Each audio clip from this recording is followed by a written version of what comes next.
ಎಲ್ರಿಗೂ ನಮಸ್ಕಾರ.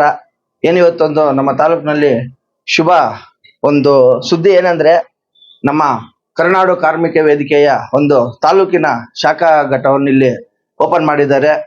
ಈ ಒಂದು ಕಾರ್ಯಕ್ರಮಕ್ಕೆ ರಾಜ್ಯಾಧ್ಯಕ್ಷರಂತ ಚಂದ್ರಗೌಡ ಸರ್ ಅವರು, ಲಕ್ಷ್ಮಿ ಮೇಡಮ್, ತಾಲೂಕಾದ ಮಣಿಕಂಠ, ಗೀತಾ ಮೇಡಮ್, ಇದಕ್ಕೆ ಮೈನ್ ನಮ್ಮ ಕೃಷ್ಣಗಿರಿ ಚೆನ್ನಪ್ಪ ಅವರು ಕಾರ್ಮಿಕ ವಿಭಾಗದ ಲೇಬರ್ ಸೆಲ್ ಕಾಂಗ್ರೆಸ್ ಅಲ್ಲಿ ಒಂದು ಅಧ್ಯಕ್ಷರಾಗಿದ್ದಾರೆ.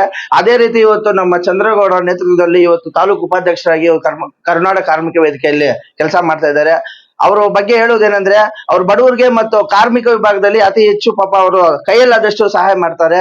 ಏನಿವತ್ತೊಂದು ನಮ್ಮ ತಾಲೂಕಿನಲ್ಲಿ ಈ ಒಂದು ಕರ್ನಾಟಕ ಕಾರ್ಮಿಕ ವೇದಿಕೆಯನ್ನ ನಮ್ಮ ತಾಲೂಕಿನಾದಂತಹ ಎಲ್ಲರೂ ಉಪಯೋಗಿಸ್ಕೊಳ್ಳಿ ಅಂತ ಹೇಳ್ತಾ, ಇನ್ನು ನಮ್ಮ ಚೆನ್ನಪ್ಪಣ್ಣ ಉತ್ತಮವಾಗಿ ಬೆಳೀಲಿ, ಅಧಿಕಾರ ಸಿಗ್ಲಿ, ನಮ್ಮ ಚಂದ್ರಗೌಡನವರು ಇನ್ನ ನಮ್ಮ ತಾಲೂಕಿನಲ್ಲಿ ಒಂದು ಸಂಘಟನೆಯನ್ನ ಹೆಚ್ಚಾಗಿ ಪಡೀಲಿ, ಇದೊಂದು ಗಡಿ ಭಾಗ, ಇಲ್ಲಿ ಸ್ವಲ್ಪ ಕನ್ನಡ ಪ್ರೇಮವನ್ನ ಹೆಚ್ಚಾಗಿ ಮಾಡ್ಲಿ ಅಂತ ಹೇಳ್ತಾ, ಅದೇ ರೀತಿ ಇಲ್ಲಿ ಸಿಗುವಂತಹ ಕಾರ್ಮಿಕರಿಗೆ ಸಿಗುವಂತಹ ಎಲ್ಲಾ ಒಂದು ಸೌಲಭ್ಯಗಳು ಉಪಯೋಗಿಸ್ಕೊಳ್ಳಿ. ಸರ್ಕಾರದಿಂದ ಅನೇಕ ಮಕ್ಕಳಿಗೆ ಲ್ಯಾಪ್ಟಾಪ್ ಆಗ್ಲಿ, ಬುಕ್ಸ್ ಆಗ್ಲಿ, ಎಲ್ಲಾ ರೀತಿಯಲ್ಲೂ ನಾನು ನೋಡ್ತಾ ಇರ್ತೀನಿ. ಕಷ್ಟಪಟ್ಟು ಪಾಪ ಕರ್ಮ ವೇದಿಕೆಯವರು ಮಕ್ಕಳಿಗೆ ಹೆಲ್ಪ್ ಮಾಡ್ತಾ ಇರ್ತಾರೆ. ಅದೇ ರೀತಿ ಎಲ್ರಿಗೂ ಶುಭವಾಗಲಿ ಅಂತ ಹೇಳ್ತಾ ನನ್ನ ಮಾತು ಮುಗಿಸ್ತಾ ಇದ್ದೀನಿ.